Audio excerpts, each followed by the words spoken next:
It was a chilly autumn evening, and I was heading back to my apartment on the outskirts of the city. The road was nearly empty, and the dim streetlights seemed to flicker in the mist. My car hummed along the desolate road, the tires whistling against the asphalt. As I passed the old, crumbling remains of Blackwood Asylum, a sudden unease settled in my chest.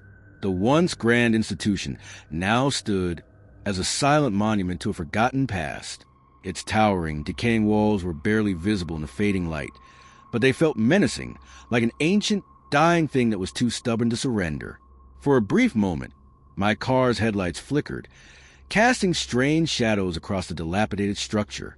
I frowned, my grip tightening on the steering wheel. "Get it together, Emily," I muttered to myself. I could feel my pulse quicken. I'd always heard the rumors about the asylum, whispers of hauntings, of dark secrets buried within its crumbling walls. But I never paid much attention. There was nothing but eerie stories circulating about the place, nothing real to make me believe in ghosts or spirits. Still, as I passed by, I couldn't shake the feeling that something was watching me. That's when it happened. A woman's scream shattered the silence. It was a gut-wrenching, blood-curdling cry that echoed to the cold night air, slicing through the peaceful stillness like a blade. My heart leapt in my chest, and I slammed on the brakes, the tires screeching against the road as my car jerked to a stop. My hands trembled as I gripped the wheel, my breath shallow and rapid. I scanned the area, peering into the darkness, but there was nothing, just the decaying structure of Blackwood Asylum looming in the distance. The scream seemed to come from within those forsaken walls. I didn't know why, but I felt the strange pull, like an invisible force was urging me to do something. Something irrational, something dangerous. I shook my head, trying to dispel the irrational thoughts. But then I heard it again. Another scream, louder this time, more desperate. It tore through the night like the sound of a soul in torment. It was definitely coming from inside the asylum. I don't know what compelled me. Maybe it was my curiosity. Maybe it was the thought of someone in need. But despite the warnings I had heard about the place being haunted, something inside me urged me to check it out. My car door creaked open, and the cold autumn air rushed in. I grabbed my flashlight from the passenger seat, the beam cutting through the dark night, like a feeble attempt to push back the unknown. My heart raced as I approached the iron gates of the asylum. The rusted metal groaned as I pushed them open, and the darkness swallowed me whole as I stepped onto the asylum grounds. The further I ventured, the more I could hear the faint echoes of cries and whispers reverberating off the crumbling stone walls. The place felt alive with malevolent presence, like the asylum itself was breathing, shifting. I tried to tell myself it was just the wind, but deep down I knew better. My flashlight flickered, casting strange shadows that seemed to dance around me. I froze, a chill crawling up my spine as the air grew thick with strange, oppressive weight. The screams had stopped, leaving only silence in their wake, an unsettling silence. It felt like the calm before the storm, and every instinct in my body screamed at me to leave. But I couldn't, not now. I pushed forward, my footsteps muffled against the decaying ground. The sound of my own breathing seemed too loud in the stillness. I didn't know where I was going, but the cries had led me deeper into the asylum. It was like a labyrinth inside, each hallway twisting and turning into nothingness. But there was something, someone calling to me. I reached what looked like an old ward, its door slightly ajar. The smell of rotten decay filled the air and my stomach churned. I hesitated, but then I heard it, the faintest whisper. "Help me, I'm trapped." The voice was weak, fragile. It came from inside the room. My heart pounded in my chest as I pushed the door open, the hinges squealing in protest. My flashlight swept across the dark room, revealing a dilapidated space, the floor littered with broken glass and debris. In the far corner, a figure emerged from the shadows. It was a woman. Her clothes were torn and ragged, her face pale and gaunt, her eyes wide with terror. She stepped toward me, her movements jerky, unnatural. She whispered again, her voice barely a breath. "Please, help me." I felt a cold shiver run down my spine. I stepped forward, my hand trembling as I reached out to her. But as I drew closer, the woman's image began to distort, her form flickering like a faulty image on a broken television. She opened her mouth to speak again, but no sound came out. Before I could react, she vanished, disappearing into thin air as though she had never been there at all. I stood frozen in place, my heart hammering in my chest. What the hell had I just seen? My breath came in shallow gasps, and I backed away from the spot where the woman had been, my mind racing. There was no logical explanation for what had just happened. I spun on my heel, ready to flee, but when I reached the door, I froze. The gates. The way out. I turned back, but it was too late. The door that had once been wide open was now sealed shut. I tried the handle, pulling with all my strength, but it didn't budge. Panic surged through me.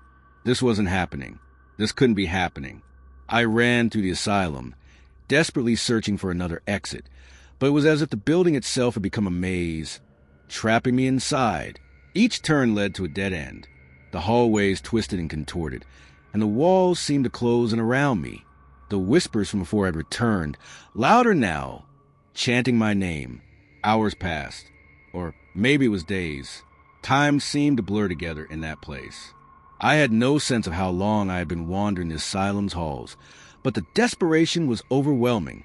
I felt like I was losing my mind, like the walls were closing in, trapping me in a never-ending nightmare. My flashlight had long since died, leaving me alone in the darkness. My only company, the haunting whispers that echoed around me. Then, just when I thought I couldn't go any further, I saw it. A faint light in the distance. A glimmer of hope. I stumbled toward it, my steps heavy and slow. It led me to the front gates, the same gates I had entered hours ago. But they weren't open. They were locked.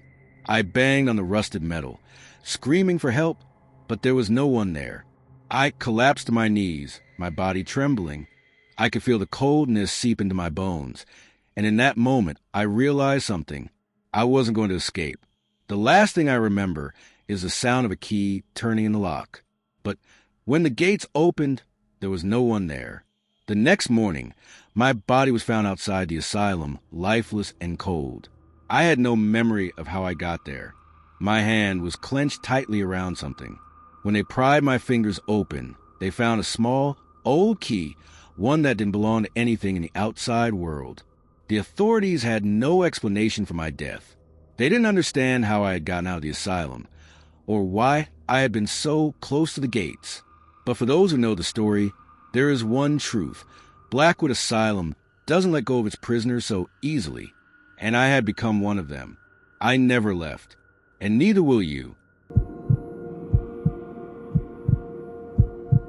The hum of my car engine was the only sound breaking the silence of the road. My eyes darted between the empty highway and the worn-down farmhouse that loomed ominously at the bend in the road. It had been a long drive, and I was nearing the end of my journey home from a business conference in Charleston. Morgantown felt so close, yet the darkness of the highway stretched endlessly ahead. The stretch of highway was infamous. Locals had warned me about it, but I hadn't paid much attention to their hushed tales of accidents, disappearances, and strange happenings. West Virginia had its secrets, after all, and I wasn't one to buy into superstitions. But now, as the night deepened, I couldn't ignore the unsettling feeling creeping up my spine. Just as I rounded a sharp bend, my car suddenly sputtered, the engine stuttering and then cutting off entirely. I slammed my hands against the wheel in frustration. My phone screen flickered, showing no signal. My heart raced, and I cursed under my breath. There wasn't another soul in sight for miles, and I knew I had no choice but to sit and wait. The wind howled outside, rattling the empty trees and sending a chill through the air. My breath fogged up the windows as I tried repeatedly to restart the engine. Nothing. Panic began to swell in my chest. I could either sit here in the dark, or I could venture out and hope for the best. I opted for the latter, reluctantly grabbing my purse and stepping out into the cold night. The road was silent, too silent. There were no crickets chirping, no distant rumble of passing cars. It was as if the world had gone to sleep, leaving me stranded in an eerie void. The headlights of my car barely cut through the inky darkness, casting long shadows across the road. As I stood by the side of the highway, trying to flag down a passing car that I knew wouldn't come, I saw a flicker of movement in the distance. A rusty red pickup truck, its headlights glaring through the fog, pulled to a stop beside me. The driver, a scruffy, middle-aged man, stepped out with a slow, deliberate motion. His weathered face was creased, his clothes dark and worn. His eyes locked onto mine, cold and unreadable. "Need help?" His voice was gravelly, but there was an unsettling calm to it. I swallowed hard, my throat dry. "Yes, please," I said, trying to sound composed. "My car broke down. Could I borrow your phone to call for help?" He didn't respond immediately, just gave a slow, almost imperceptible nod, then turned and walked to the passenger side. I followed him, hoping to get in the warmth of his truck and out of the biting cold. As he handed me his phone, our fingers brushed. His skin was unnaturally cold, like touching stone.